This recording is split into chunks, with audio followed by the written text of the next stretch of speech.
Yo guys, what is going on? JPS back for another video, and today we're going to be watching 10 things they don't tell you about moving to New Zealand. Now this is going to be the second video on New Zealand that we've done on this channel. The first one was the Geography Now video, so if you haven't watched that, make sure you go and watch it. I told you guys we're going to start integrating more and more countries on the channel rather than just sticking with Australia. We're still going to be doing the Australian content, but you know, we could bounce down to New Zealand here and there because it's so close to Australia and there's a lot of cultural similarities while there's also a lot of differences. So yeah, 10 things they don't tell you about moving to New Zealand. This is kind of something I want to focus on when we move to countries is, you know, we can look at the good, we can look at all the great food and all the beautiful beaches and things like that, but what are the things that surprises you when you move there? What are the things that you don't like about living there? Because that's what's super important to measure when you're visiting somewhere or considering moving there, is like what are the things that suck about that place? Because you know, everyone wants to list off all the great things about something, but I feel like to really grasp a specific area, you have to figure out what you don't like about that area, or what isn't good in your opinion. So that's what we're doing today. Make sure you guys hit the like button, hit subscribe. If you have any specific videos you'd like for me to watch, throw them in the comments down below. But with that being said, we're going to get right into this. Here's 10 things that I never knew before coming to New Zealand. I've lived here for 3 years. This is an amazing country, but I thought I'd better make a little list of things that I didn't know before I came here. So to kick off, number 1, birds. This country loves birds. I know I don't What type of birds? mean the UK slang for girls. I literally mean birds, the little flappy things. This country adores them. They have Bird of the Year. They have huge bird sanctuaries. And when they announce and advertise a flat or a house that someone wants to move into, one of the main selling points is the type of birds that you can see flying past the window. To be fair, after 3 years here, I also love them. Kakapo, kaka, tui. Birds here are pretty damn cool. The way they look, the way they sound. I mean, I'm pretty sure you all know what a bird is, but here they take things to new levels.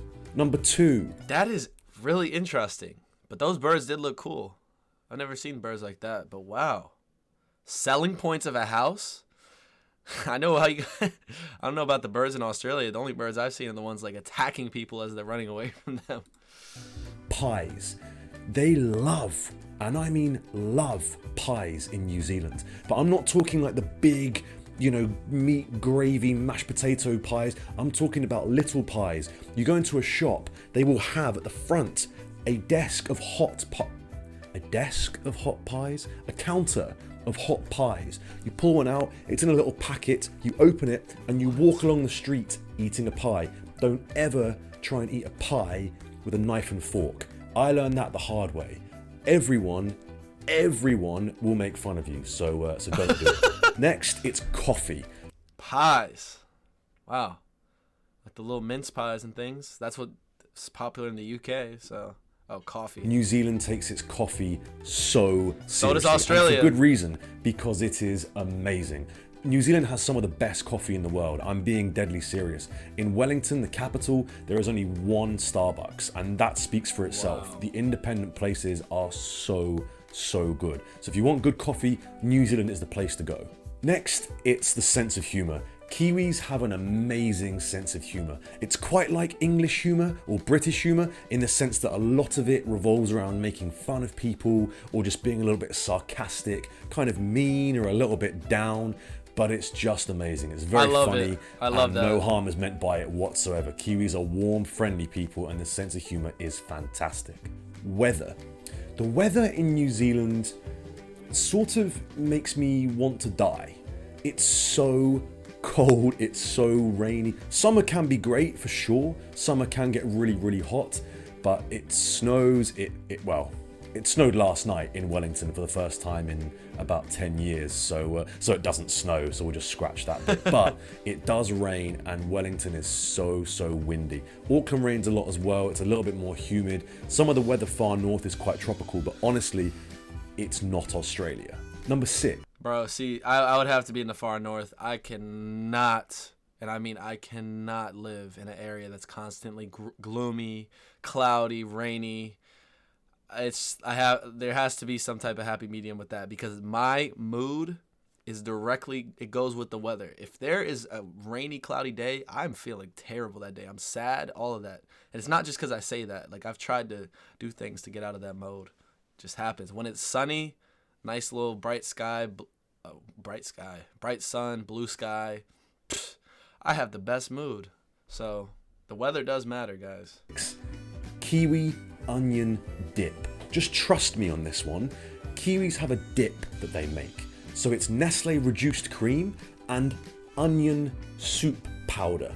Yeah. They pour the soup powder into the reduced cream. French onion dip. Whip it and whip it and whip it. We have until that it too. becomes this sort of paprika tasting tangy dip, and you dip your crisp.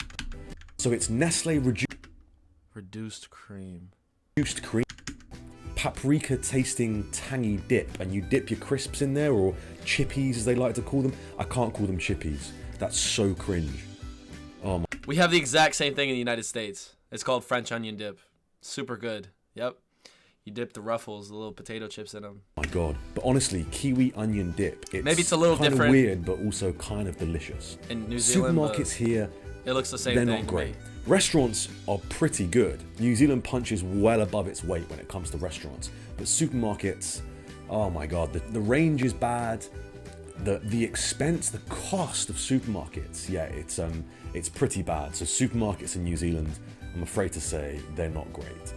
This country has an obsession, and I mean a national obsession and addiction What, beer? to an energy drink called V. I'm being serious, it's called V. There's a blue one and a green one, and this country seems to be divided on whether you are a blue V person or a green V person. I'm not joking, this is deadly serious. Come here and you will have an energy drink called V. I've had it once, it just kind of tastes like any other energy drink, but they love it. They absolutely love it. Number 9, traveling around. It's pretty difficult. Long drives, no train journeys, a lot of planes. Planes are pretty much the main way people travel from city to city in New Zealand, unless you're going on a very, very, very long road trip.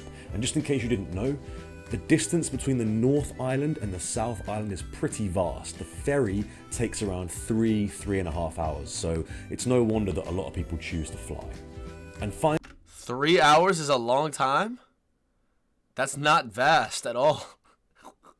What? finally, number 10.